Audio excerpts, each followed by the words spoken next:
Welcome to the Expresso Yourself Coffeehouse. Thank you so much for coming. Thank you.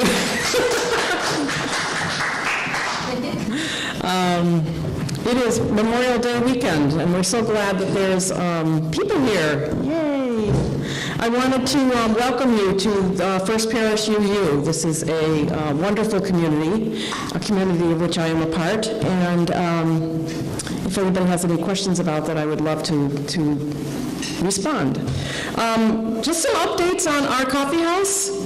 There are new postcards on the table, and we have features lined up through December. Wonderful features, a lot of musicians, excellent storytellers, including tonight.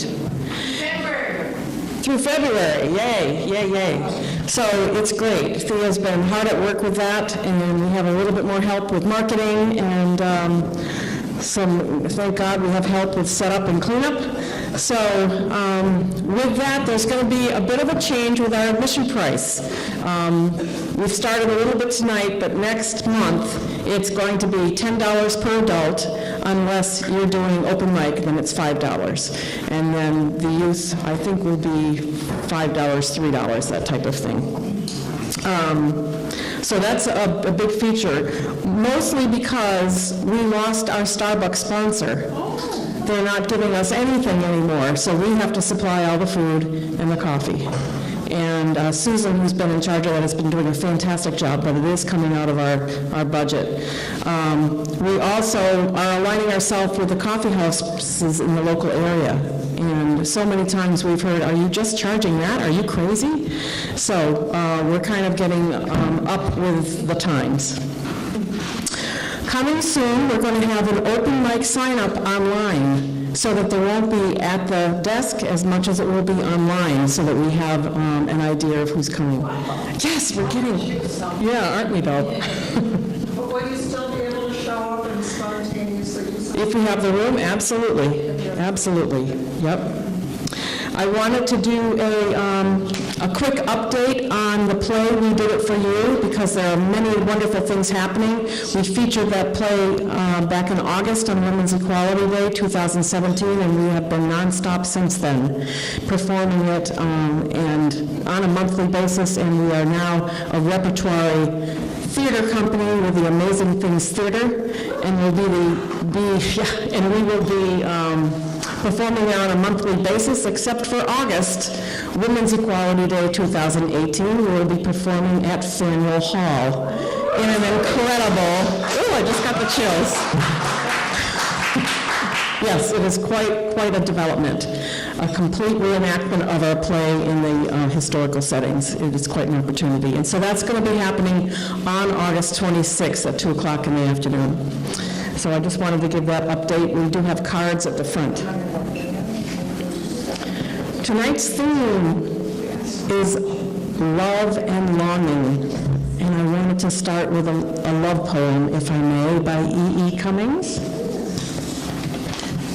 I'm sure many people have heard it. It's one of my favorite.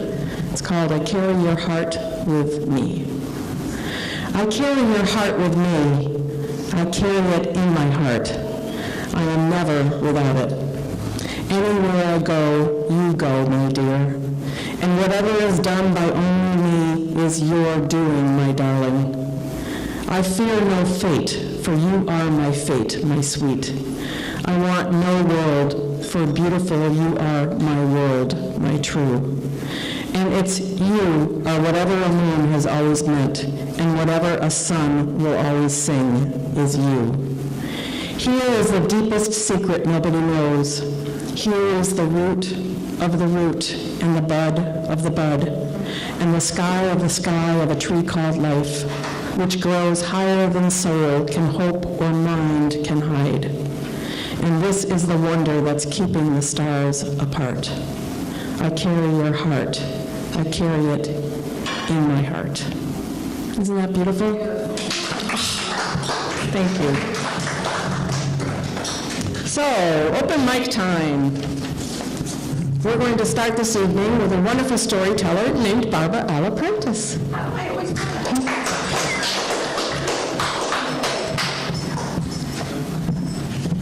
This mic is a little hot. So okay. Right on. The year is 1985. Come with me to a small little village on the top of a mountain overlooking the Penepolisai in Greece. We're in a house that Theodore Margarita lives. She's 75 years old, and she's holding a letter in her hand, and she's shaking because the letter was from her husband that she thought had long since died. She lost touch with him. And she opens the letter. Her hands are trembling, and she starts to read the letter. But she says, Panayama, he's alive, he's alive. And as it's his handwriting, I know his handwriting, my Vangeli is still alive. My dearest wife, Mariula, I pray to God that this letter finds you alive and in good health.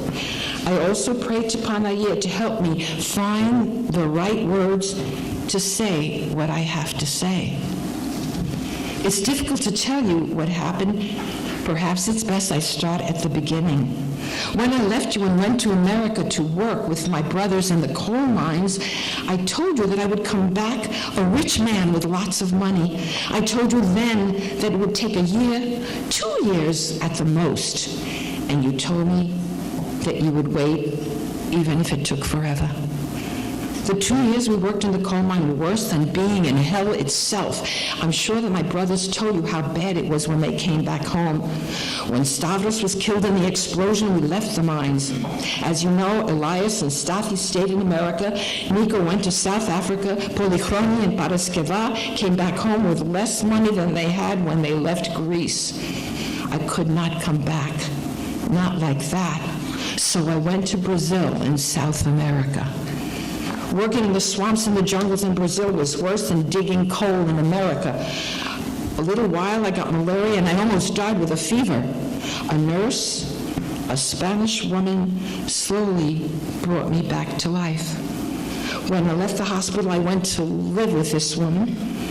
I was still very weak and she continued to care for me. She bore me a son and a daughter after that. We then got married, we moved to a big city, opened a small grocery store, and worked in it 18 hours a day. We never took time off to rest. We had 7 children. The years went by so quickly. My children had business, left me no time to think about the past. It's not past possible that 60 years passed so quickly, but then it did. I am now a sick old man, and the doctors tell me that I do not have much longer to live, which is why I am now writing this letter to you. I beg for your forgiveness. I cannot die in peace with this sin on my head. Please forgive me. If you do, I will know, and I will die in peace. Your husband, Vangeli. My friend John Callis, who wrote this book, was talking about his aunt. Thea Mariula slowly folds the letter, puts it back in the envelope. She presses it close to her fragile body. She gets up from the table, wedges the envelope into the edge of the framed photograph of her husband. She gently touches the face of the man in the photograph. She then slowly walks to the icon of the Virgin Mary, crosses herself, while she leans over and kisses the icon. Thea Mariula speaks. I forgive him, God. Please let him rest in peace. And that was a true love story. And thank you very much.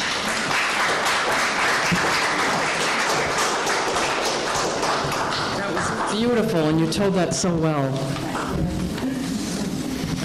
So, as is usual for doing Coffeehouse hosting, I have a little pattern between the open mics all about the theme. So, of course, today is about love and longing. Listen to this. Falling in love is as addicting as cocaine or nicotine. Dopamine, a chemical that is released during the initial attraction stage of the relationship, is also activated when using nicotine or cocaine. It gives you that rush of pleasure and happiness that makes those drugs so addicting. It also enhances the release of testosterone, which, as stated, is essential for attraction. I suppose falling in love would be the safer drug of choice if you had to choose between them. Interesting fact. Okay, next open mic is Miss Lucinda. Why don't we give her a big round of applause?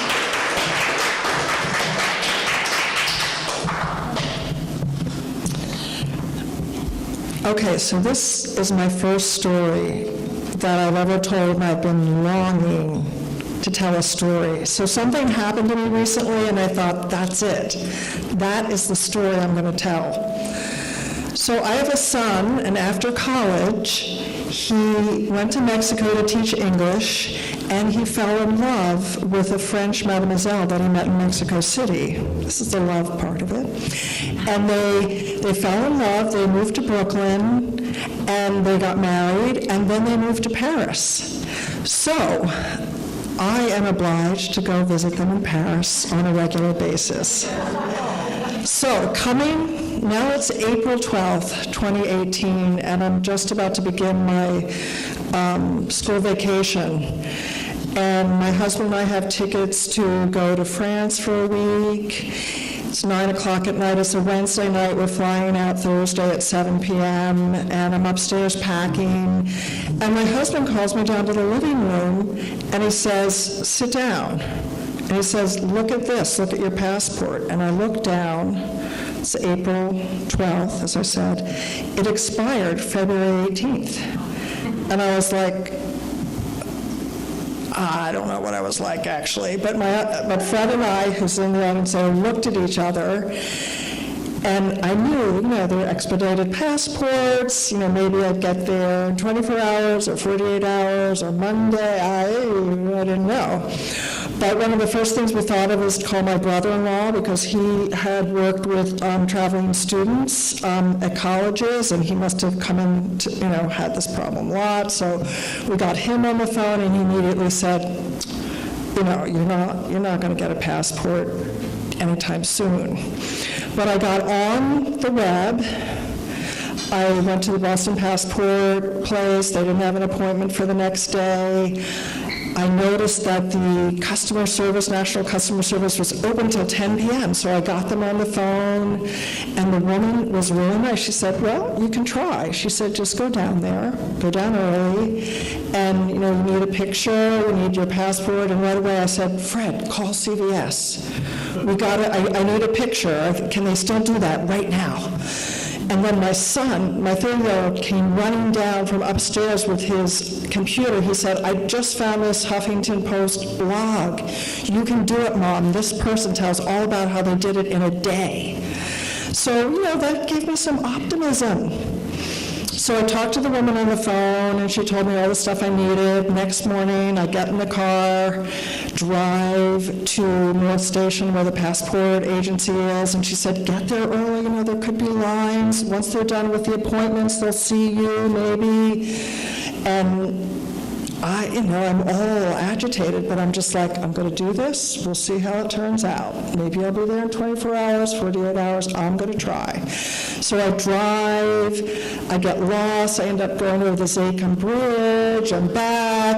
I park under North Station. There are throngs of people all wearing these yellow and black shirts. It turns out it's like playoff day for Bruins, and I'm like, am I ever going to find my car under North Station?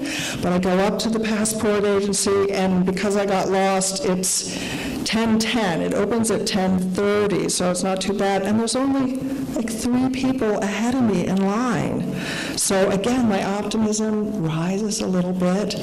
And I get to the beginning of the line. I go to the first window. They look through all my paperwork. They're like, okay, next. You have to go to the next line.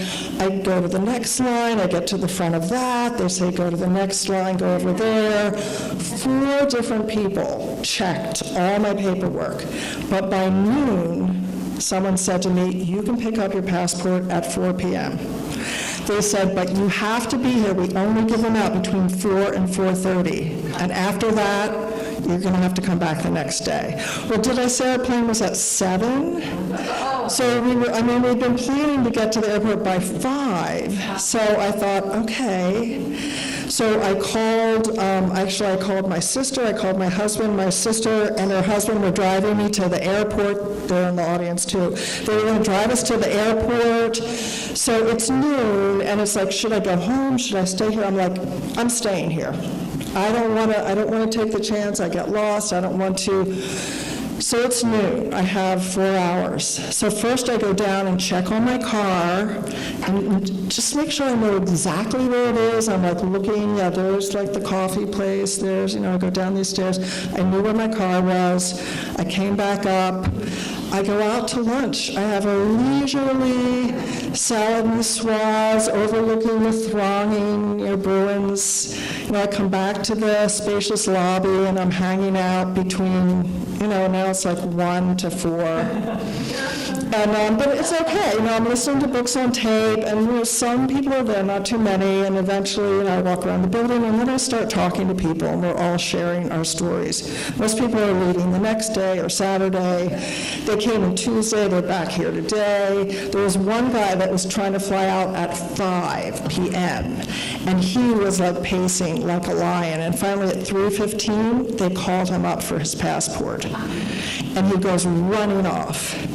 So now it's 4:15 or 10 of 4, and there's security guards around, and a security guard comes up, says, okay, everybody get up, and maybe there's 30 of us there. And I don't know if you're going to understand this, but he had to have his moment. So this guard, for like 10 minutes, he did a comedy routine. He told us a story. He did this, he did that. He made sure we were all just standing there like, let us get to our passports. But he had to have his moment. And the minutes ticked by, and finally, at 4 o'clock, because there's 2 different doors, and you don't know which you get to go to, because they don't want anybody stampeding. And then all of a sudden he said, okay, and you can line up over there. And then, so somebody says to me, go first. And it wasn't even somebody I talked to, but they must have heard me talking to other people. They knew my situation. So I was number 2 in line. 4:10, I have my new passport. I go running out of the building, and everybody's waving, good luck, good luck. I go down in my car, and I had checked 7 minutes to the airport from there. That's it, 7. So there's a lot of traffic, but I get there, it's 20 of 5. And I've been on the phone with Deb and Fred, and they're like, we're in traffic, we're coming. So I pulled into Terminal E, it's 20 of 5, I have 20 minutes. And I thought, this is odd. My husband said this is very odd. I've always wanted to just drive around the airport. So I decided I'm not going to try and park in the cell phone lot. They won't let you sit, so I'm just driving. I'm going to drive around the circuit. I did it once, twice. I got up to 9 times. And I was just about to hit my 10th time, and the phone rings, and it's Deb, and she says, we're a minute away. So I pull over to the curb. And then sure enough, they come right up behind me, Deb and Robert and Fred. Fred jumps out, I jump out, we have our luggage. Robert gets into my car, Deb gets into her car, they drive away, have a good trip, and there we are on the curb, it's 5 o'clock, just as we had planned, ready to go to France.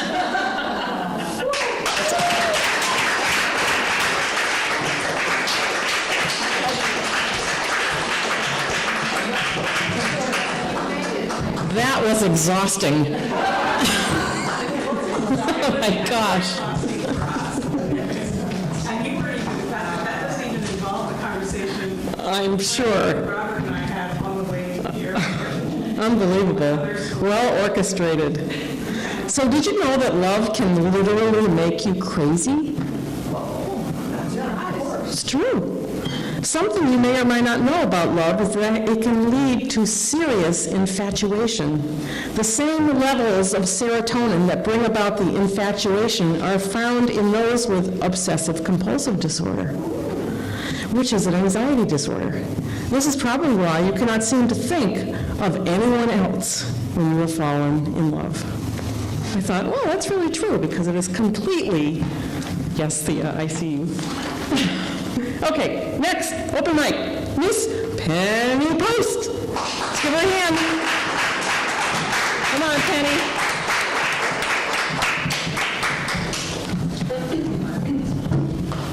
Good evening, everyone.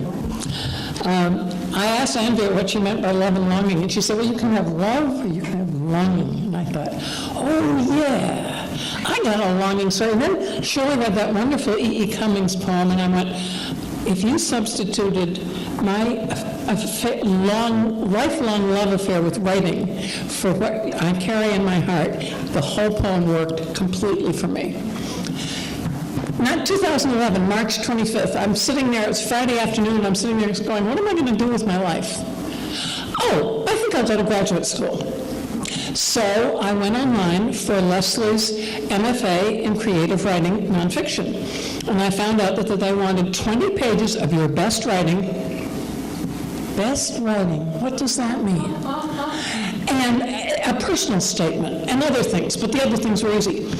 So but I got totally stumped by this personal statement. So I called up Leslie and said, I need to talk to somebody in the admissions office. And I went in and I said, what is a personal statement? I said, I got lots of personal things to say, but what do you want? And she said, oh, well, you know, your relationship to writing. I said, my relationship to what?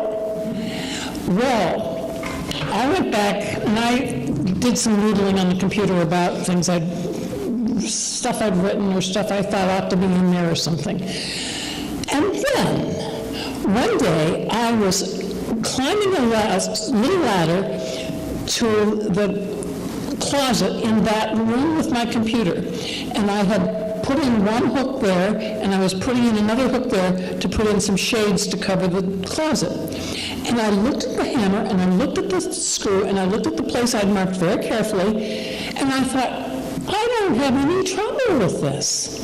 What is wrong with me and writing? So my opening statement of my relationship to writing said, fearlessly I pick up a paintbrush to change the color of the room. Without any concern, I like to gesture. Scissors to cut into irreplaceable Italian fabric. I take scissors out to the backyard to prune my roses. I have no problem with this. I'm prepared for each of these. I've got skill sets. I know what I'm doing. But for all of my life, the easily revocable act of putting words on paper was the most terrifying thing I could do. I went to college, majored in English, took the maximum number of hours allowed, never took a writing course because I was sure I'd be wrong.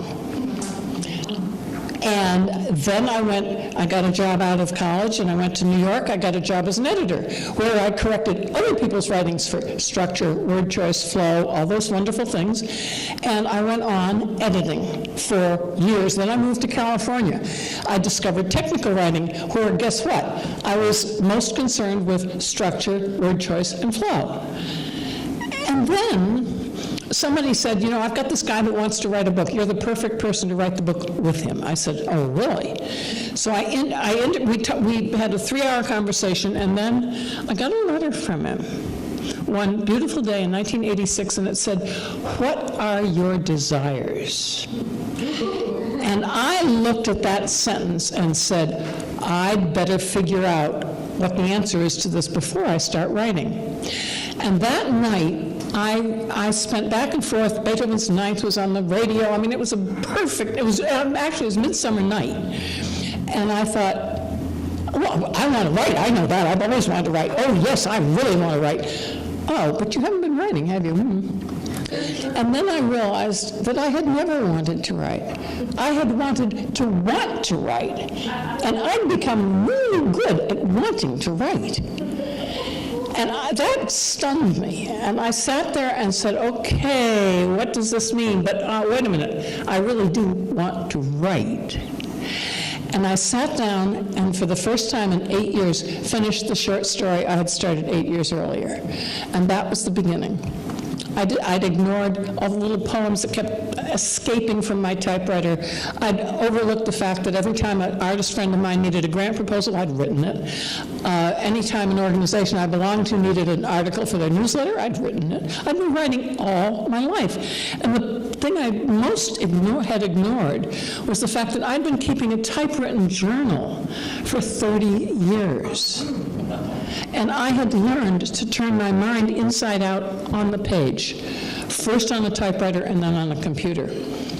So I wrote my personal statement, and I'm happy to say I actually got into Leslie, and I did the program, and I wrote a story as my thesis, a story that I had meant for 50, I'd promised myself for 50 years I would tell, but I never had a way to tell it, and I never had guidance for it. And by the end of the 2 years program, I'd written it. So I'm no longer a wannabe. I do want to write, and more important than that, I write. I describe myself on the occupation line of all those forms we fill out for everything, writer. Thank you.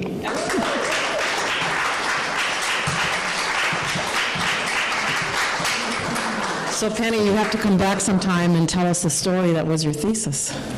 Yeah, well, that's another story. Exactly. All right.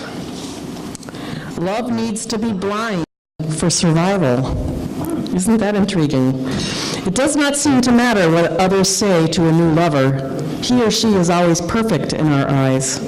This blindness is critical for us to move forward in our relationship and is usually required to move on to the attachment stage, as scientists call it, so that they can stay in love long enough to have and raise children. In other words, to populate the earth. So love needs to be blind for survival. I don't know how I feel about that.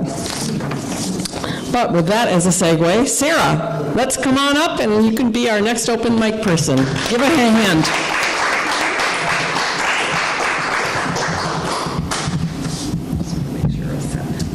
Okay, I'm Sarah, and I didn't have any idea I was going to be up here at the mic this afternoon, but I'm glad to be here. I wish I had known what the topic was going to be, and maybe other words might have come into my mind, but this is a poem by Oliver Wendell Holmes, and it's called The Last Leaf.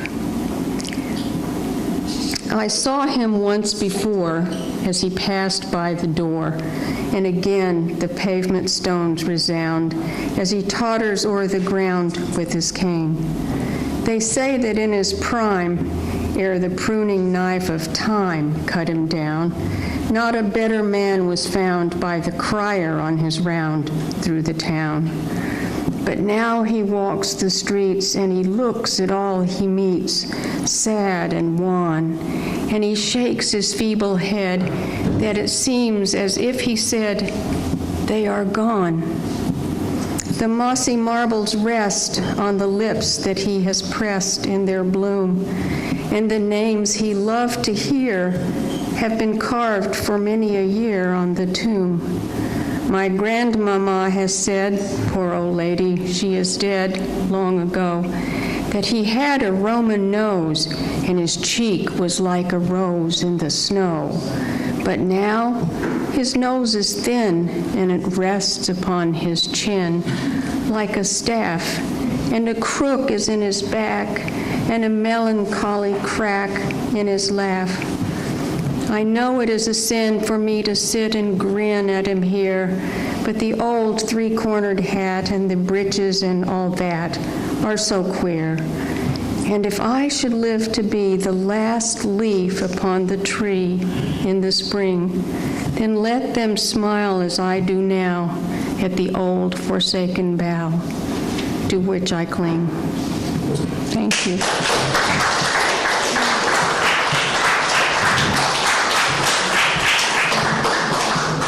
Thank you, Sarah. Thank you for coming up with something. On our postcards, this is the theme for every month, so that if you take a postcard, you'll have that information for you next time, okay? Good. Did you know Your nerve cells work better during the first year of love. A protein in our body called nerve growth factor that is important for the functions of certain sympathetic and sensory nerve cells seems to thrive during the first year of being in love. Basically, our senses are heightened and our fight or flight response system is more active during young love. I think they should do a study of people that are not necessarily young and see how active it is then. All right. Next up, Doug Joseph. Come on down.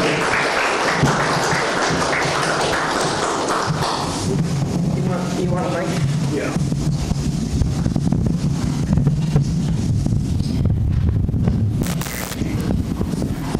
You go, sir. Pardon me? It's on. Yeah. Testing. Good evening, everybody. Love and Longing, that's great for these two songs. The first song, as you know, songs are supposed to have meaning, and as it turns out, they have meaning for both of our themes for this evening. The first song is about kind of love and longing, or at least he's longing for love. Picture a gentleman meeting a lady, possibly a young lady, and he doesn't really know her very well, but he's really hoping to get to know her, and he might be shipped off tomorrow to war. You never know what's going to happen. So he kind of wants to get something done tonight. And so that's what this song is about.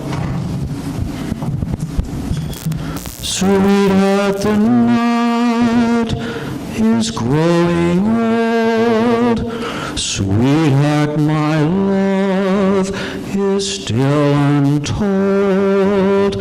A kiss that is never tasted, forever and ever is wasted. Why should we waste a night like this? Why should we waste a single kiss? Why can't we just laugh at tomorrow? Tomorrow we'll pay what we borrow.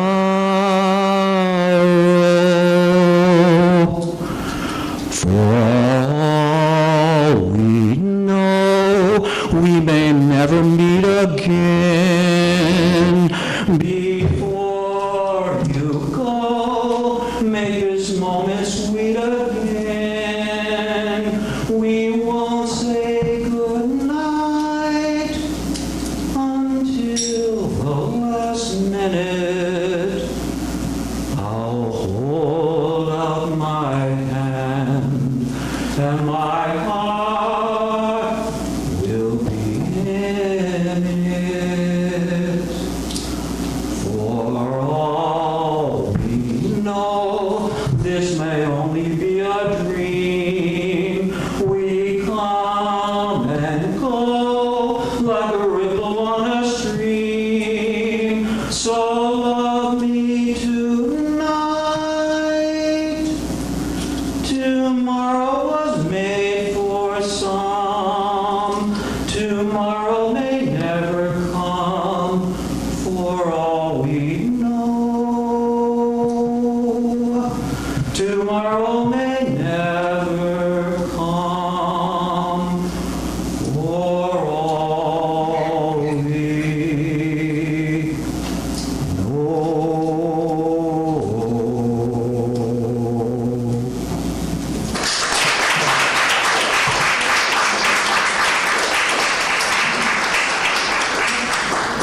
It was actually written during World War II, and probably was written about the military, guy leaving and might not ever come back.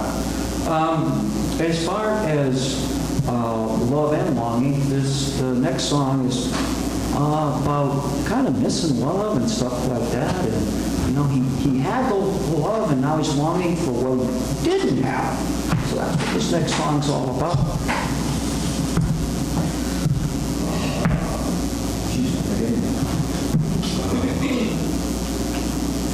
Oh, yeah.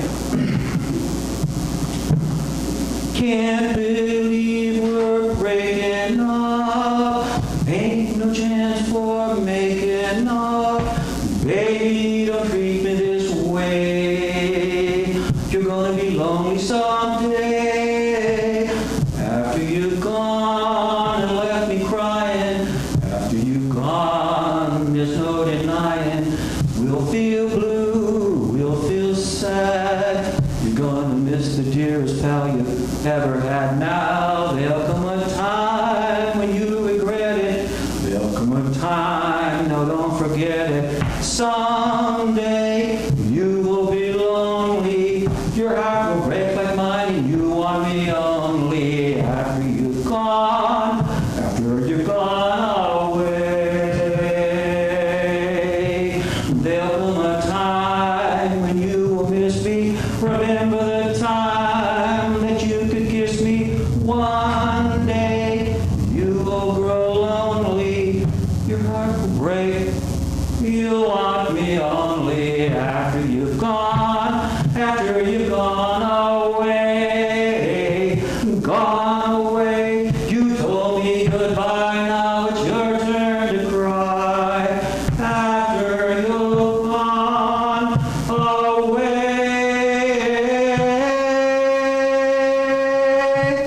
gone away.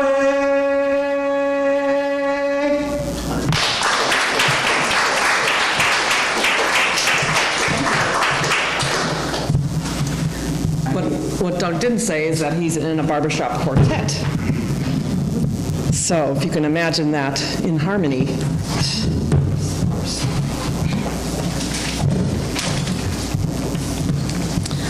All right. Did you know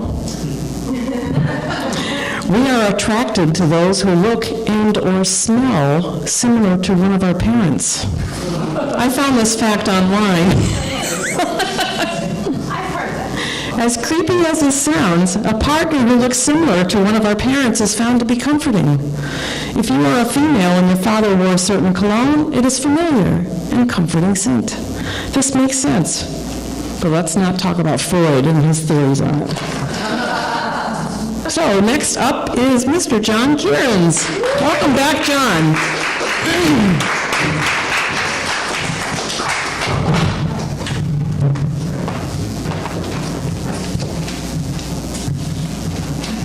Something to study you? Yeah, the chair would be good. This is a little... I'll just hold on. Yeah. That's all I need. Great. Can you hear me? Yes. Okay, very good.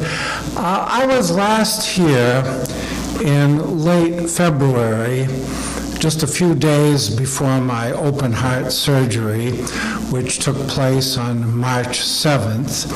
And the first thing I want to do is to express my gratitude that so many of you wished me well on my surgery. It was successful, and your support meant a lot to me. It really made things easier. My friends were not going to let me get away without writing a poem about my surgery. They made that very clear. So after I got transferred from intensive care to the step-down unit at Mount Auburn Hospital and found myself with little to do as I lay in bed, I decided to write a narrative poem that paid homage to my surgeon, Dr. Vladimir Berzinik. Dr. Berzinik was born, raised, and medically trained in Israel. Very good surgeon. I'm glad that I chose him. So my poem concerns the surgeon that helped me out. And the poem is called "And One More Hero, the Great Israeli Surgeon." As a youngster, my main hero was always my dad, a fine man who departed much too soon. Next in line was Ted Williams, baseball's best hitter. Ted was followed by Bill Russell, basketball's undisputed Minister of Defense. In time, doctors as well as athletes became objects of my admiration. One such doctor was a friend of my family, Dr. James Ziros, a highly regarded thoracic surgeon. Out of sheer fascination, I once asked him, "Dr. Jim, what motivates you to do surgery?" He replied with a noticeable Greek accent, "From the time I was little, I knew I had to cut." Another thoracic surgeon recently came into my life. I'm Greek, so that's what enables me to imitate Dr. Ziros. Another thoracic surgeon recently came into my life. He was reportedly one of the best heart surgeons in Boston, and I knew that the day would come when I would need surgery. Like a famous Jewish violinist of the same name, Dr. Vladimir Berzhinik quickly took center stage. He makes music with his scalpel. He thrives on fixing that which is broken. He restores harmony to failing hearts. With his skilled hands, he orchestrates the finest of chamber music. After several preliminary procedures, the big day arrived for me. As I was being prepared for surgery, Dr. Berzhinik dropped by to visit me. Exuding self-confidence, he assured me that he would fix my heart. Shades of Muhammad Ali and Babe Ruth predicting victory. Yes, it was a bit audacious, but let us remember the words of pitcher Dizzy Dean. If you can do it, it ain't bragging. But just for good measure, I prayed to the great surgeon upstairs as I was being placed on the operating table. After all, I wanted a complete treatment team. Several hours later, I woke up from anesthesia. If nothing else, it proved that I was alive. That's all I really needed to know. The surgery was judged to be successful, but recuperation will be slow and difficult. That's okay. I'm determined to be healthy and happy once again. Surely the great Israeli surgeon would support my position. L'chaim.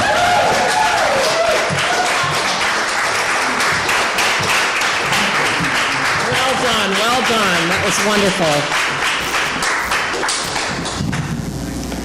Let's see. Okay.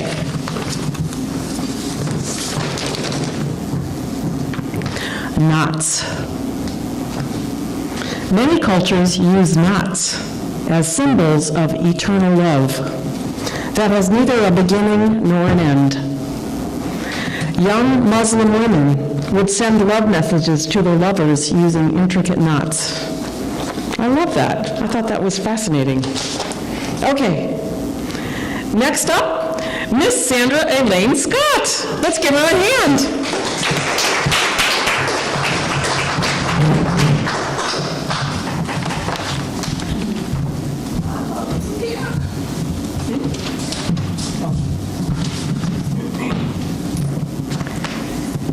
Tonight's theme is love and longing. And my former career, I was a nonprofit director.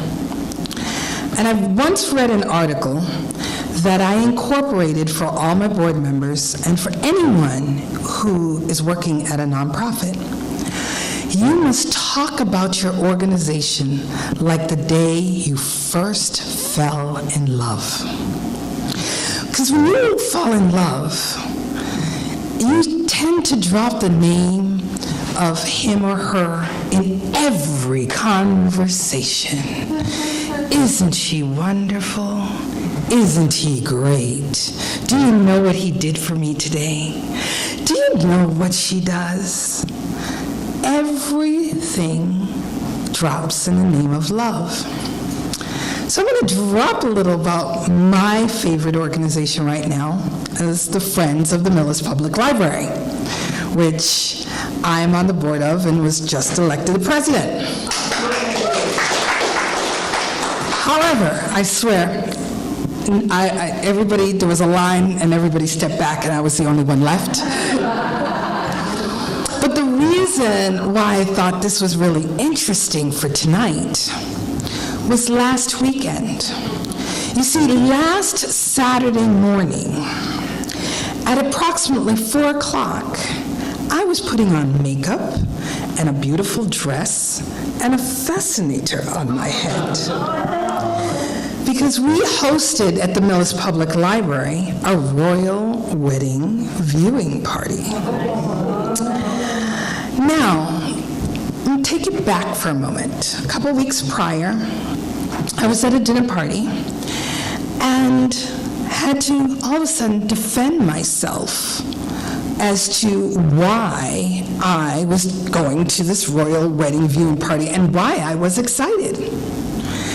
And the more I tried to explain, I started to fumble a little bit. And I realized I couldn't articulate in a way to make them understand until I said about, well, my mother, I remember with Princess Diana, and we got up really early, and the two of us are watching, and we just giggled and laughed and had so much fun. And all of a sudden, it became acceptable that it's like, oh, okay, I get it now. So forward back to the morning of the royal viewing wedding party. It was me and almost 50 women and 2 men who showed up at the Millis Public Library. And at 6 a.m., they walked the red carpet. They had their picture taken. They showed their fascinator and their royal side. And then we sat down to an English tea breakfast. And we start looking at the screen. And then there was one moment that there was a collective sigh. And we all went, ah. You see, Prince Harry and Meghan Markle exchanged their vows that morning. But more than 1 billion people across the world were witnessing love. They were witnessing 2 people who loved each other, and then the whole world joined in. No matter how you feel about royalty or dynasties and kingdoms, we all want to be in that expression of love. So in that moment, when they took their vows, and the choir sang "Stand By Me," and Bishop Michael Curry said, "Nothing more important than love," we're like, yes, hear, hear, because love is the answer. Well, that morning, a reporter from the Metro West Daily News and a photographer were there. And afterwards, they caught a photo of me that I thought captured it all, because I'm standing there gasping with pride and joy. Because at one point, I will admit, I yelled out, "There's color at Buckingham Palace." And I smiled. And before we left, the end of the day, Twist Bakery in Millis, they baked a royal wedding cake that had the same flavor profile. How lucky were we? So just to let you experience a little of it, it was vanilla cake with lemon curd, drizzled with elderflower syrup, with raspberry compote and elderflower buttercream frosting. So as I wave to you goodbye in a royal wave, you see, you want to frame your face and royally wave. All of you, think of a light bulb like you're twisting it. And royal wave, I bid you love.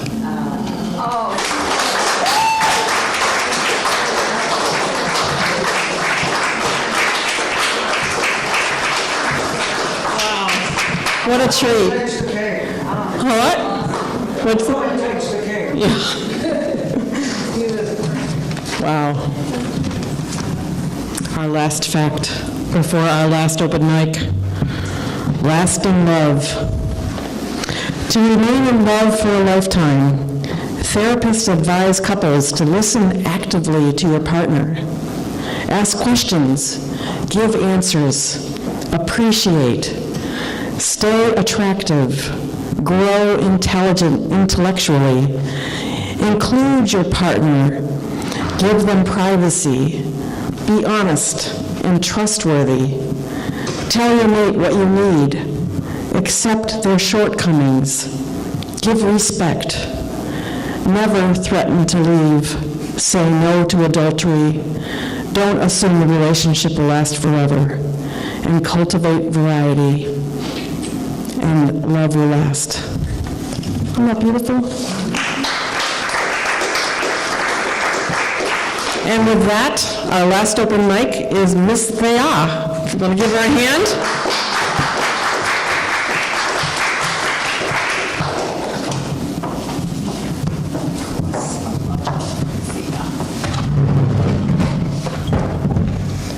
I just don't trust my memory.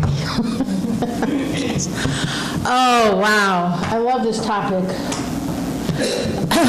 So, in 2004, I was dating this woman, and I thought this was the perfect relationship. And this was before same-sex marriage was made legal in California. And so we wanted to, do something. So we decided to go steady. I mean, that's about all there was to do.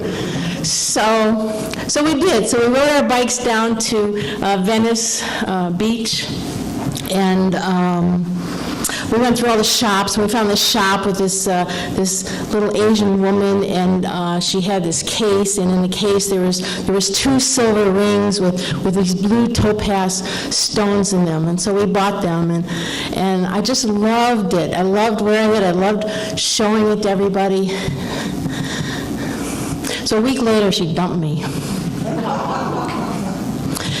And I'm standing there looking at that ring in my living room with a hammer in my hand.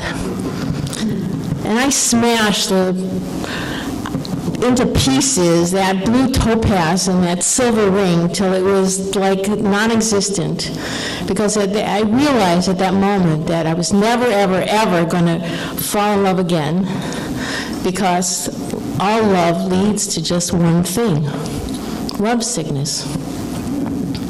I mean, they have a medical term for it now. It's called cardiomyopathy, or broken heart syndrome. It's like a heart attack, the doctors say, the same tightness in the chest, the gasping for breath. But in cardiomyopathy, catecholamines flood your body. An adrenaline rush, like when you're running from a bear or chasing after a bus. Your heart starts pounding, a homegrown river of epinephrine sweating from your adrenal medulla as you obsess over all the words you could have said when she took you in her arms and grew soft souvenirs. It's harder to take a breath now. Your catecholamines vasoconstricting your systemic arteries, and you're hyperventilating on her everyday words, how she swore you were the love of her life, then dumped you because you don't like the distances between people in her home state of Southern California, and your chest feels like a breaking drum, moaned, myocytes, hydrophilic heat, zephyrin, sense spinning a world on the home side of the bed, how she begged you to say anything, but you trashed her favorite store, the one she calls Target, making it sound French, because the French understand the nuances of love and retail marketing, as in French fries and French wine and French kisses.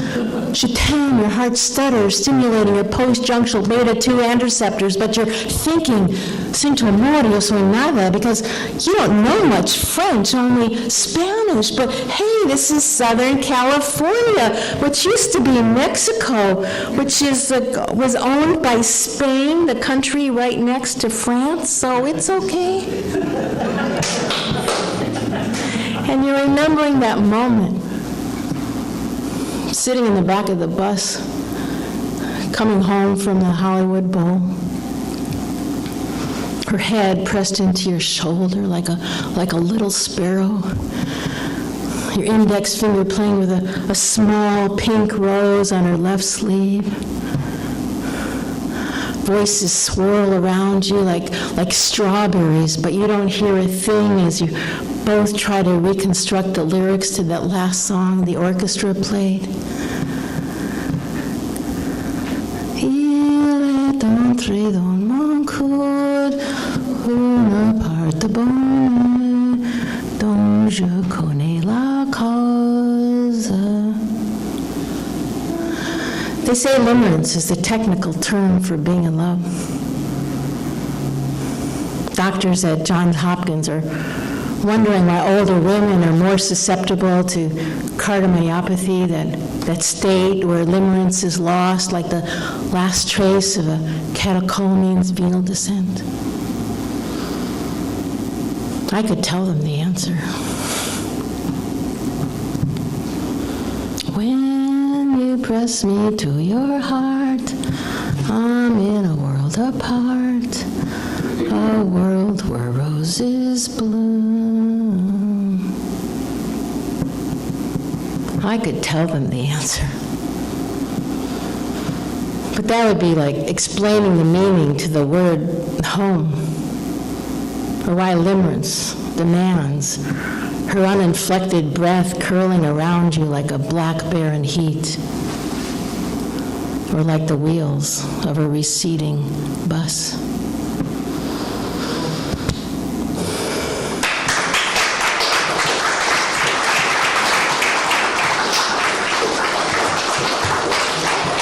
Thank you.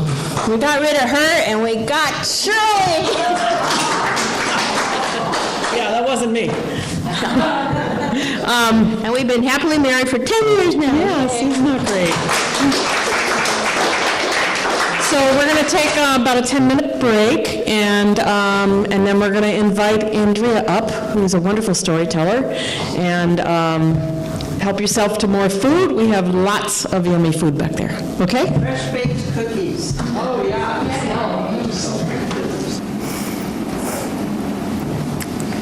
The moon finger weaves love notes for the night frogs.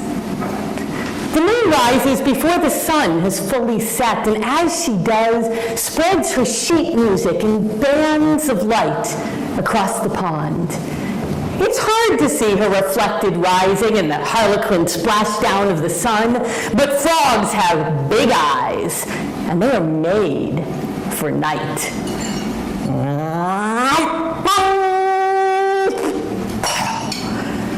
Complicated score, the bold daddy reads, but they don't call frogs an army for nothing. Attention! And the notes are distributed up and down the rows, throats click like polished heels, they all dig in. There's a warm-up, of course, a strange cacophony of tuning, not only of the throats, but tuning into one another's place in the chorus. There are all different kinds of frogs in the pond, and after, they'll go their own ways. The heat rises up, and the moon rises up, and now she's low but commanding the sky, and raises a finger to conduct. And this is why it's warmer down at the pond than it ever is up in your house at the top of that little hill.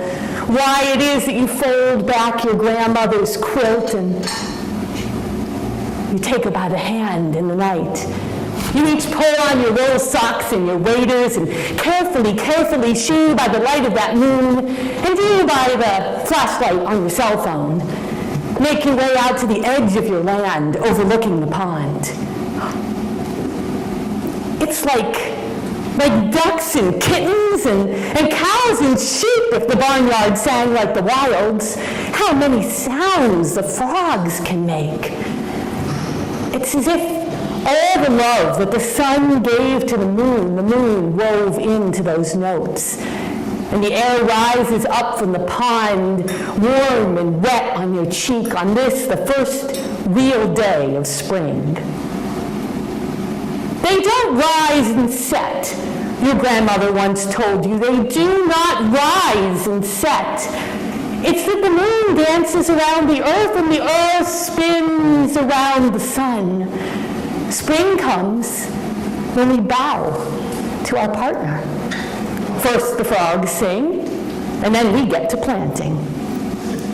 So she took you by the hand on that first real day of spring, led you out to the edge of her land, overlooking that pond.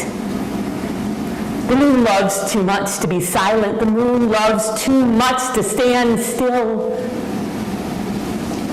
So you fold fingers to fingers, your hand now at the small of her back, and waltz 2, 3, 1, 2, 3, forward and back, in and again to spring.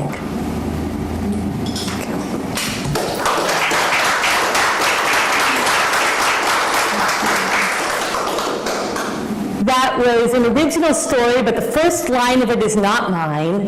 The moon finger weaves love notes to the night frogs came from master storyteller Laura Packer, and she put it as something she calls story seeds on her Facebook page. So if you're not already following her, buying her things, stalking her, you should find Laura Packer. Just Google her. An incredible storyteller, an incredible person. Speaking of incredible storytellers and people, thank you so much, Shirley, for hosting me tonight. And Thea, not only for having me here, but for telling a story of yours that I just adore and loved to hear again. And I had hosts this Sabbath so that I could be here in Millis, Faye and Arnold. And they sent me on a walk today. I got to go down to one of the swamps, or maybe the swamp in Millis, and check out the frogs in real life. And the swamp is a perfect place for love and longing. Got the old dead trees that are sticking up out of the water, and I saw the heron's nest and the heron coming into it, and of course the frogs singing to each other. And probably my favorite was the red-winged blackbird that raised quite a fuss that I was in its territory. Because that's a bird that comes to the swamp in all of the places that a swamp has been and is going to become. It comes to the lake and the swamp itself and to the meadow, that if you let a swamp go, is what it'll be. This next story is an old folk tale. One of its oldest versions is from India. I moved it to Japan. It actually traveled all over Asia. And it's really familiar to a lot of Americans, not from Multicultural Day, but from math class. So is anyone here a lover of math? Got a few. And some groans. I am not what you would traditionally call a math person, but I love this as a trickster tale. And just like some of the tricksters play with words to bend reality to suit their purposes, usually in pursuit of justice, sometimes not, this one plays with math. And the core of it is probably really familiar to a lot of you, and we'll do a very little bit of math tonight, but I promise it will not go above my level, so you don't have to be too afraid. Well, grains of rice. Once there was an emperor who had one daughter. Her mother had died, and nothing was too good for her in his eyes. He brought her only the finest silks from India to wear, gave her only the finest tea from China to drink. He built her own courtyard with a pond in it that he stocked with fish like jewels in a crown. The frogs sang all night, the turtles basked by the day. He sent his servants to collect the most spectacular dragonflies and brought them to perch on the lilies there.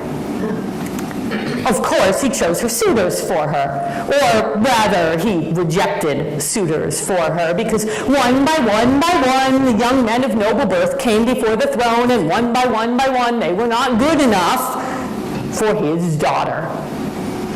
What did her daughter think of this, you might ask? Go on, ask. What did the daughter think of it? Oh, I'm glad you asked. If this were a faithful retelling of the old tale, I'd have to say I have no idea. The daughters in these stories are usually just props. It's a math story. But you're in luck, because I'm not faithful. And neither are stories. What did the daughter think of this? She did not like it one bit. And not just for all the reasons you might imagine, the theoretical reasons, but she already had a beloved. And her beloved wasn't a man, and her beloved wasn't a noble. She was in love with the daughter of the head of the emperor's stables, as in the keeper of the horses. The horses, they're very valuable, they're very important, but the people who keep them are a little lower than royalty. So they kept their love secret. But when it came time for her to marry, she said to her father, "I have a beloved." And her father said, "Fine, fine." He considered himself a very fair man. Have him present himself before the throne. Ito June, daughter of the stable master, dressed in her finest riding clothes, and presented herself before the throne of the emperor. He looked her up and down, and he didn't really care for her riding clothes. "What do you have to offer?" "My heart," said June. "No," said the emperor. "Look around you, see what wealth I have to give my daughter. Your heart is no match for it." But June spied the emperor's go set on the nearby table. In fact, she noticed he had many game tables scattered around the throne room, and all the games were very well polished. So she said, "I will play a game. If you, Majesty, were to win, I would leave your kingdom for 3 years to give your daughter a chance to accept whatever groom you believe more worthy than I." "And if you win?" asked the emperor. "Oh, I'm just the humble daughter of a stable master. You've only to give me a single grain of rice." "No," said the emperor, "it's not a fair wager. Name a proper price." "If you insist," said June, "you can double the rice every day for 35 days. "Agreed." Now, the emperor loved games, but as you might have guessed, and as June definitely figured out, he didn't play very often. In fact, the only reason he took the bet at all was the sheer excitement over someone willing to gamble against the emperor. Whereas June, she had been playing strategy games since she was 2 years old. Her father taught her not just about horses, but about the men and women who rode them. She won handily. The emperor, a fair man, clapped twice, a servant went out, the servant came back, and presented a single grain of rice in a gold bowl. June took it and bowed. The next day she was back in the throne room, and the emperor presented her with 2 grains of rice tied up in a silk ribbon. Third day she came back, got 4 grains of rice, doubling every day, carefully arranged on a polished wooden tray. The next day she got 8 in a jade handle, 8 grains of rice. Don't worry, we're going to skip to the 9th day, 256 grains of rice, no longer being presented by the emperor himself. This time she got a cloth bag. On the 15th day, 16,384 grains of rice, the emperor summoned his royal mathematician. He was getting suspicious. 35 days, said the royal mathematician, shall bankrupt the kingdom. Indeed, at the end of the month, 5,036,870,912 grains. The emperor started to tax his people in rice, which in turn they bought back from the Ito household, which means no money was coming into the royal coffers. All of it was going to June. On the 35th day, as she presented herself in the throne room, wagon upon wagon of rice was winding its way to her father's household, where a storeroom had been built to house the over 17 billion grains of it. All told, in 35 days, she had been given over 34 billion grains of rice. She bowed. "Why do you bow to me?" said the emperor. "I am ruined. Is this what you wanted all along?" "No," said June. "I told you what I wanted. I wish to marry your daughter. If it is gold you want for her, I have gold. If it is silk, I will buy her silks. If it is tea, I can now afford the richest and the most aromatic. But I am as I was 35 days before, your most humble servant, and the only thing that is mine remains my heart." "You're not only clever," said the emperor, "but brave, for her life was in his hands, and wise, and you have spoken well before me. And I saw that you sold the rice to my people for a fair price. You will make a good ruler someday. If my daughter wills it, you shall marry. And this part I know. The daughter willed it, and they did marry, and all of her father's wealth returned to his household. You should have been at the wedding. What did they wear but silks? What did they drink but tea? 1,000 frogs sang with the orchestra. The night was lit up by fireworks, and all the people feasted on rice."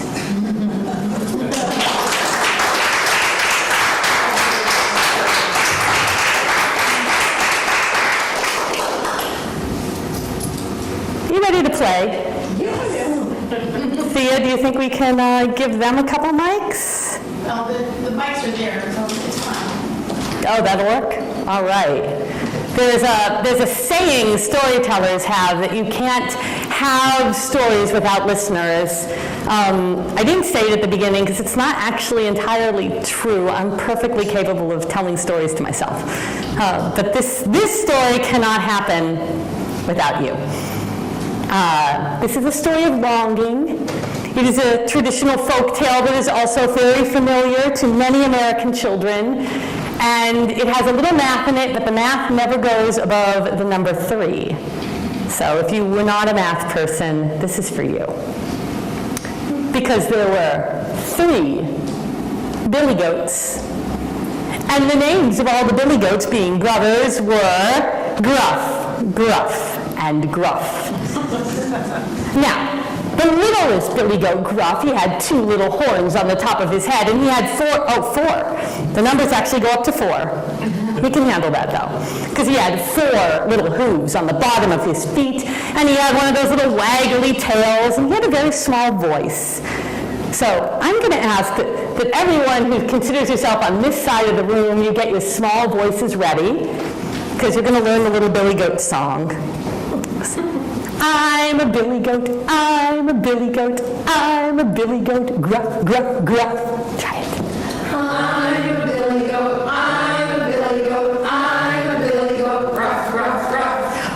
Well now, this is not Starbucks, and I hear we don't have to advertise them anymore. So the sizes of the billy goats are very easy. There's a little one, there's a big one, which means in between. We got a medium-sized billy goat. He has medium-sized horns, and he's got medium-sized hooves, and he's got a medium-sized waggly butt, and a medium-sized voice.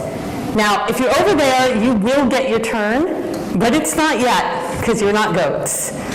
So our goats again, in a medium-sized voice, we have more of a, I'm a billy goat, I'm a billy goat, I'm a billy goat, gruff, gruff, gruff.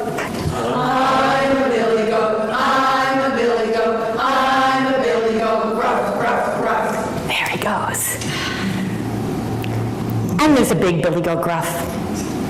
And he's not just big, he is actually fat. He is a huge goat. And he has the big curved horns, and he's got the giant feet that you do not want doing goat yoga on your back, none of that. And a great big waggly tail. And I think you know the song by now. So let's hear the biggest, booming out of those big lungs, billy goat song. I'm a billy goat, I'm a billy goat, I'm a billy goat, gruff, gruff, gruff. Well now, this is a Norwegian folk tale, and it has trolls in it, a troll. And the thing about trolls is, do you know what trolls eat? Well, not just billy goats, particularly trolls eat kids. So goat babies are kids, people babies, people are kids. And in these old stories, they actually stand in for each other all the time. So the reason why you need to worry about trolls is not because they walk around eating goats just like non-vegetarian people do. They eat kids. So these goats, they have the goat condition, but they also have the human condition. And you all know how that is. The goats, they live here. And here is nice, here is fine. There's green grass this time of year. There's a rushing river going by. They've got a big shade tree. I don't know if you've ever seen a goat up in a tree, but you haven't lived until you've seen a goat in a tree. They had everything they needed, but they lived here and there. There, on the other side of the river, was a field of flowers. And all they really wanted was to go over there and eat and eat and eat and eat. And isn't it how it is? In between here and there was that river. And there was a bridge over the river, but under the bridge was... Get ready. Oh, yeah. So the littlest billy goat Gruffy went across the little wooden bridge with his little hooves, trip, trap, trip, trap, trip, trap. And the troll's voice rises up from under the bridge, and he says, "Who's that tromping over my bridge?" Can you trolls try that? Who's that tromping over my bridge? And the little billy goat sang his little song. I'm a billy goat, I'm a billy goat, I'm a billy goat, gruff, gruff, gruff. And the troll said, "Well, I'm going to eat you up." You guys can do that much more dramatically. I'm gonna eat you up. Oh, don't eat me, said the little billy goat, because my brother's coming along and he's much bigger. Now, trolls are slow. They are dumb as rocks. I love not telling this to children. I'm not allowed to say that in front of children, but they are stupid. So the troll had to actually think about this proposition for a long time. I mean, he could eat a billy goat, which is what he wanted, but then maybe no more billy goats would come, and there was a bigger billy goat that was, so billy goat, bigger billy goat, waiting, not waiting, oh, God, said the troll. And the little billy goat trip-trapped to the other side of the bridge and ate and ate and ate and ate those flowers. Up comes the medium-sized billy goat Gruff. Trip-trap, trip-trap, trip-trap over the bridge. And the troll said, "Who's that tromping over my bridge?" Who's that tromping over my bridge? And the medium-sized billy goat said, I'm a billy goat, I'm a billy goat, I'm a billy goat, gruff,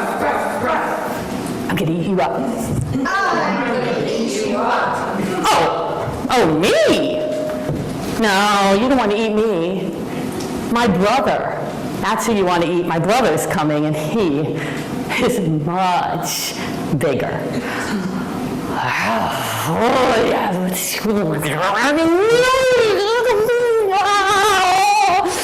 Gone, said the troll. And trip, trap, that medium-sized billy goat went to the field of flowers and ate and ate and ate and ate. And up comes the biggest, Billy Goat Gruff. He's so heavy the whole bridge shakes. Trip, trap, trip, trap, trip, trap, went the bridge. Who's that tromping? Who's that tromping on my bridge? Big Billy Goat voice now. I'm a Billy Goat, I'm a Billy Goat, I'm a Billy Goat, gruff, gruff, gruff. I'm gonna eat you up. I'm gonna eat you up.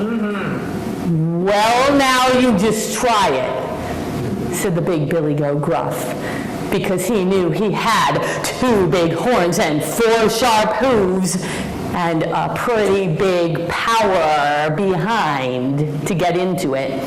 So the troll, he climbed up over the bridge, and the Billy Goat kicked him, and the Billy Goat butted him, and the Billy Goat threw him over the side of the bridge, and down he went to the rushing river. In a traditional tale, when a troll hits the water, he turns to stone. So the troll went over the bridge into the river, splashed, turned to stone, and broke into 1,000,000 billion pieces. And some of them sunk, and some of them got tossed up on the riverbank. And if you go to this day to one of the Scandinavian countries, you can see these rocky banks of the rivers all over the country from the trolls that were tricked by the kids. And if you look up to the mountains beyond, you can see all the great old trolls who couldn't figure out whether or not they wanted to stay or get in out of the rain, with their elbows and their knees and their great big noses. As for the billy goats, well, if you haven't seen them here, then they must be there. So snip, snap, snout, this tale's told out. Thank you, trolls and goats.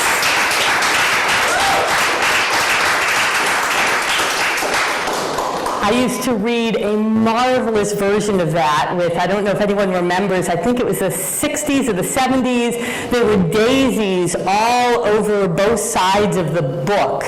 Was the image I remember, and I read it to friends of my children. There was one little boy who was terrified of the troll, and he would close up the book and hide it under pillows and under the chair in some other place in my house, and then he'd calm down, and then I had to take the book out and finish it. And no matter how quiet I made the troll voice, and no matter how unscary I made that troll, he needed to hide the book, and he couldn't look at either side of it because the flower pattern was on both sides. You couldn't turn the book over. And then I had to finish it anyway. And he has grown up to be a perfectly respectable young man who is able to go out in the world without fear, so you don't need to worry about people who are afraid of trolls. You should be a little afraid of trolls. I am going to not have time tell a last story, and I don't know if I can pull this off. I can't think if I've ever sat for a story before, but this felt like a sit back and relax fairy tale. So, I'm still good? All right. This is a Moroccan Jewish story, and there's a version of it in a wonderful collection of Jewish tales from all over the world by Howard Schwartz. And I like to tell it this time of year. We just had the Jewish holiday of Shavuot a week ago before, which is a celebration of receiving wisdom and revelation and learning on a mountaintop with lightning and thunder, and we stay up all night studying, and Fred was there. And one of the things that's very Jewish about this story is I found a version, almost all the details are different, but the core of the story is the same as an Islamic tale from the same region about the same time. So probably lots of people were telling versions of this same story. But the particular Jewish detail comes in from it's not actually one psalm, there's a couple of psalms that kind of rephrase the same idea, which is that wisdom or knowledge or learning is better than gold, yes, even than much fine gold. And I saw some faces perk up when I said the word gold. Gold, that's an exciting word. It's a fairy tale word. It's got a sound to it. It's shiny. If I were to offer you a sack of paper money or a sack of gold, what would you pick? Gold. Everyone gold? Yes. No one wants to know how much money's in the sack? Gold. Check and see what it's worth on the market. Gold, yeah. People don't usually check. So this is a story about the tricks and traps of that much fine gold. It's the Golden Mountain. There was a king who may have been the richest king in all the world. Certainly, he was so wealthy that he had palaces built just to house his stuff. But the palace he lived in, that had the best treasure of all. That had his daughter. And she loved to learn.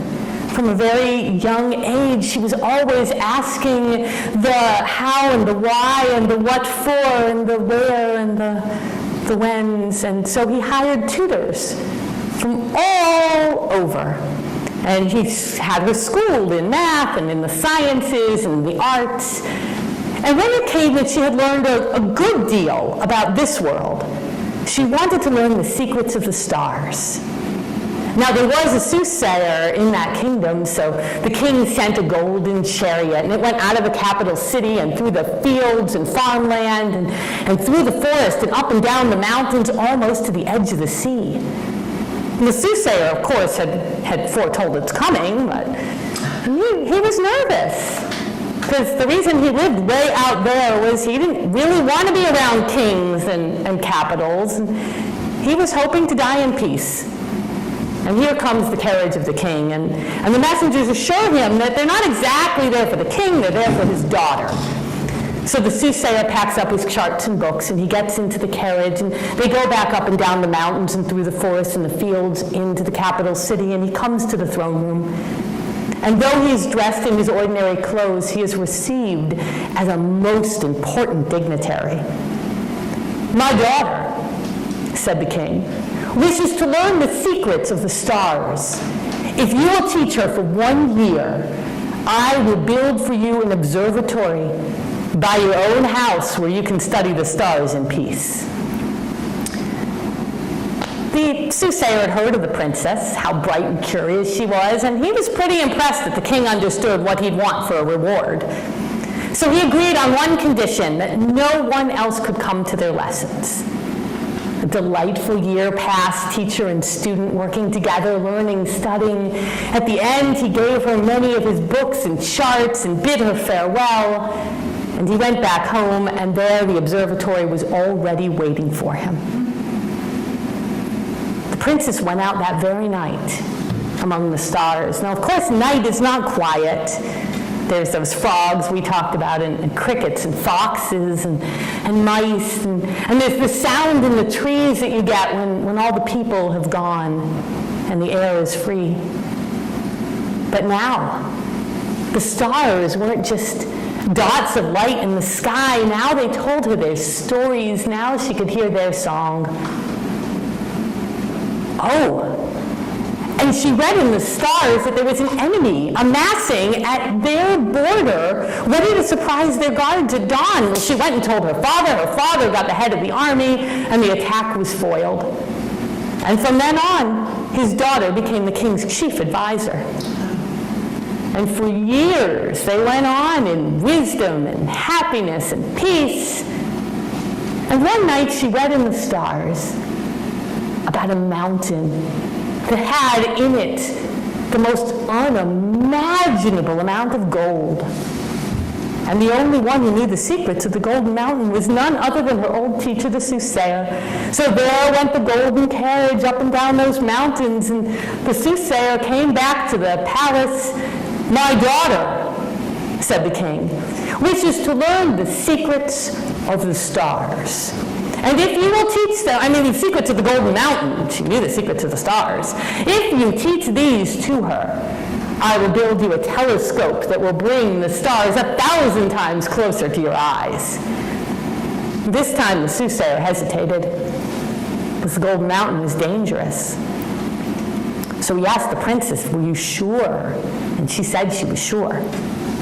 And he made the same condition as before, no one else could come to their lessons. And then he asked her, "When would you like to go first to the mountain?" And she said, "Can we go tonight? I can wait no longer." So he took her out into the night among the singing stars. And the mountain was probably one she had seen before, but by day it just looked like an ordinary mountain. At night you could see the faint glow from the gold inside. And he told her they needed to wait until exactly midnight. And then he pronounced the spell. Each word like a note, each note like the turning of a key in a lock. And the mountain rumbled, and the face of it opened, and they went inside. Gold, gold, gold, gold! More gold than the richest princess the world could imagine. And she had a very good imagination. And not just gold coins or gold bars like in a vault. Gold bowls and cups, gold furniture and lamps, a gold tree with gold leaves, and a nest with a bird, every feather made of gold. And there were caverns upon caverns in the mountain. "We have to be careful," said the soothsayer. "We cannot stay more than a half an hour, or the mountain will shut and we will be trapped inside of it." So they went exploring, and exactly half an hour they emerged from the mountain, and it rumbled again, and it shut, and though the princess looked very carefully as it was happening, once it was closed, she couldn't see so much as a crack where the door had been. Well, night after night, the soothsayer schooled the princess. And when he thought she was ready, as any good teacher would, he gave her a test. Did she know how to find the mountain in all kinds of dark? Could she calculate midnight? Could she time herself to exactly half an hour? Could she pronounce the spell? Yes, yes, yes, and yes. And he took his leave and returned home where the telescope was already waiting for him. Well, the mountain was a little more intimidating than the stars, so she waited a few nights. But she couldn't sleep. She had seen in that mountain a seashell that was so beautiful. She felt she had to have it. So she went out in the night, and she found her way to the mountain. She waited till exactly midnight, and she sang the spell, each word a note a turn of the key. The mountain opened. She went in, and she had a gold gown on, a long trail, not very practical traveling clothes, and got a little cot going in and some threads pulled out. That's of no matter. The mountain was as wonderful as before, and that shell was more wonderful than she had remembered. It was like a real conch shell, except the rose color and the cream color and the tan color, they were all gold. And so she picked it up and she put it to her ear, and she didn't hear the sea. She heard voices. And she turned it a little bit, We used to have rabbit ear antennas on our television, so little adjustments, little bit. They were teachers and scholars and lecturers, and she found she could tune in to all the learning going on anywhere in the world. Well, this was more beguiling than gold, and she lost track of time. So after half an hour, the mountain began to rumble. She threw down the shell and she ran. And the mountain closed with her trapped inside. The next morning, no one could find the princess, and someone had heard something and seen something and talked to someone and knew something, and eventually they came to the Golden Mountain, and they could hear her screams from inside. Well, the king had everyone set upon that mountain with the strongest tools and the loudest spells, and it seemed that the rock only got stronger under their assault. So finally, quickly, he sent messengers in that golden carriage out and up and down the mountains, and they came almost to the edge of the sea. And an old caretaker there told them that the soothsayer had died that very night and took all his secrets with him. Now, of course, the princess from inside the mountain had tried to recite the spell, and of course it only works from outside the mountain. And she tried to tell the people outside the mountain, but they heard, so eventually she got tired, and she went off in search of water, and she found an underground stream, and a pool, and a carob tree, and she sat down with her shell, and she listened. And she passed the time learning more and more and more, but also keeping an ear out for maybe someone who could save her. The king, out of ideas, did what kings do. He issued a proclamation. Anyone who can free my daughter from the mountain will get a palace of riches, and if he's worthy, the princess for marriage. On the other side of that kingdom, there lived a lad named Yusuf. And he was a lucky sort. He lived with his parents. They didn't have much money, but every time it seemed that they were on their last bite of food, he got a job, he got a payment, something happened. And also, whenever he felt he was down on his happiness, something happened. So that day, he now had 3 coins jangling in his pocket and a tune in his throat, and he went off happily to marketplace in his good fortune. And there an old woman had laid out her blanket, and the only thing on it was this Moroccan instrument. It's called an oud. And it's supposed to be a stringed instrument, but this one had no strings. And it was kind of battered up. The children of that village had seen her day after day laying out her ware, and they started to tease her, old oud, but he shooed them away. And he said, an instrument as worn as this must have been well loved, must have been well played. She said, you are very wise. If you have 3 coins, I'll give it to you. And he had 3 coins, and he gave her all he had. And she said, the oud must be strung with strings of gold. And if you do that, you'll have magic. Well, he thanked her, and he tucked it under his arm, and he went on his way. Of course, when he looked back, the old woman in her blanket had gone. And he heard, as he was leaving the marketplace, people talking about proclamation, and a princess and a mountain, and palaces of wealth. So he went home to his parents, and he said, it's our lucky day. I have an oud, and I'm going to go free the princess from the mountain. And if I succeed, I will come back with a palace of gold, and if I fail, I will come back with a story. So off he went to the mountain. And there were a lot of people at the mountain. A lot of people at the mountain. And they weren't exactly the kind of people a guy like Yusuf was used to. They were pretty well dressed, and they had a lot of tools and a lot of stuff going on that he didn't understand. So he just kind of crawled out of the way into the bushes, took a nap in the shade. And when he woke up, it was the sounds of night, and the crowd had gone, and the mountain was glowing. And he saw something glinting at the base of the mountain.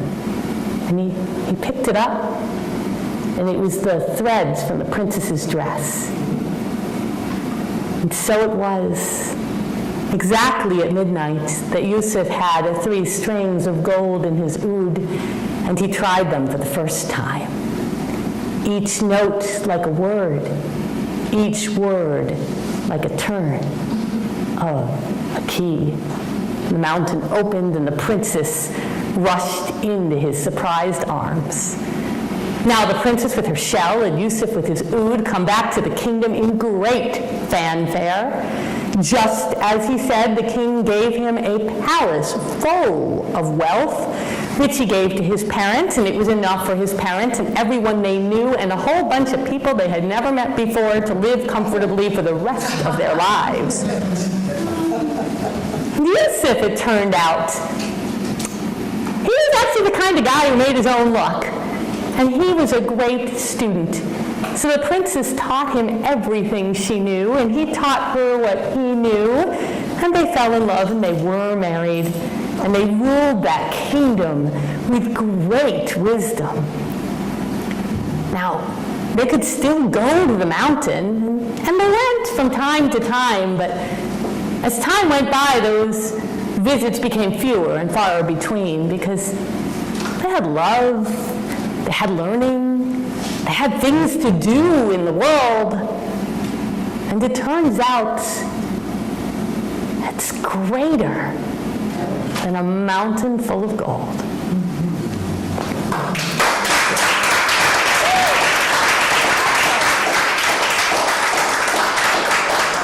Thank you.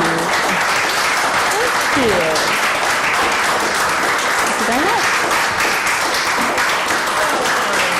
Thank you so much. Wonderful. Thank you. Isn't she great?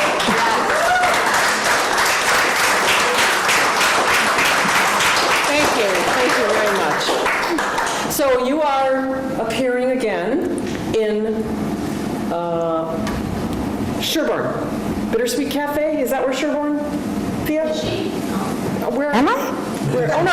I'm conflating. I'm sorry. No, next going to be in Maine at Ocean Point Inn. Nice. In June, you know it? Yes, we've kayaked out. So I think it's the 21st. It's a Wednesday night, so it's going to be whatever that Wednesday is around the 20th. I'm going to be telling there.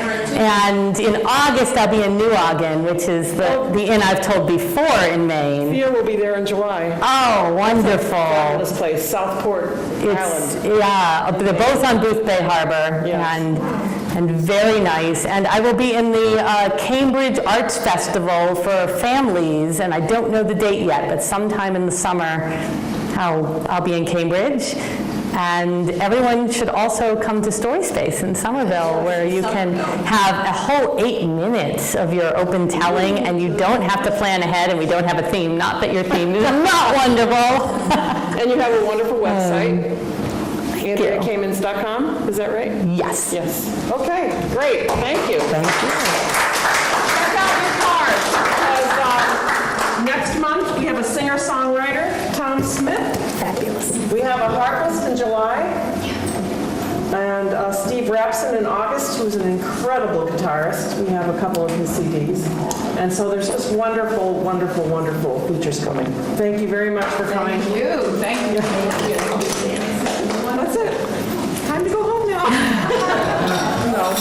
You have to go home, but you can't stay here. I'm so glad you told me. Billy Cole. I was hoping.